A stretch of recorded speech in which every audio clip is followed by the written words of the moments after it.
The way we started as a bowling, we 10 for 60 and 3 got wicket. Mustafiz ওর সর্বোচ্চটা দিয়ে চেষ্টা করেছে, ওর কোনো দোষ নেই। ম্যাচ হেরেও ফিজের প্রশংসা করে উপস্থাপকের করা প্রশ্নে একই বললেন মোহাম্মদ নবী। বিস্তারিত জানুন দর্শক পুরো ভিডিও জুড়ে।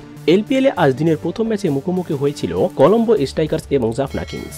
টসে হেরে প্রথমে ব্যাটিং করতে নেমে নির্ধারিত 20 ওভারে 2 উইকেট হারিয়ে 191 রানের পাহাড় দাঁড় করায় কলম্বো স্ট্রাইকার্স। এদিন অবশ্য ব্যাট হাতে নামার সুযোগ পাননি তাওহিদ হৃদয়। 192 রানের লক্ষ্যে খেলতে নেমে শুরুতেই মোস্তাফিজের বোলিং তোপে পড়ে জাফনা কিংস। এরপর অবশ্য আবিষ্কা ফার্নান্দো এবং চারিত আশালাঙ্কার দুর্দান্ত 50-তে ভর করে হেসে খেলে ডাম্বুলাকে হারিয়ে দেয় জাফনা। তবে মোস্তাফিজ এদিন তার কাটার স্লোয়ারে দুর্দান্ত বোলিং করেছেন, প্রতিপক্ষকে করেছেন কাবু। তাই তো ম্যাচ শেষে উপস্থাপকের করা প্রশ্নে ফিজের প্রশংসা না করে পারলেন না অধিনায়ক মোহাম্মদ নবী।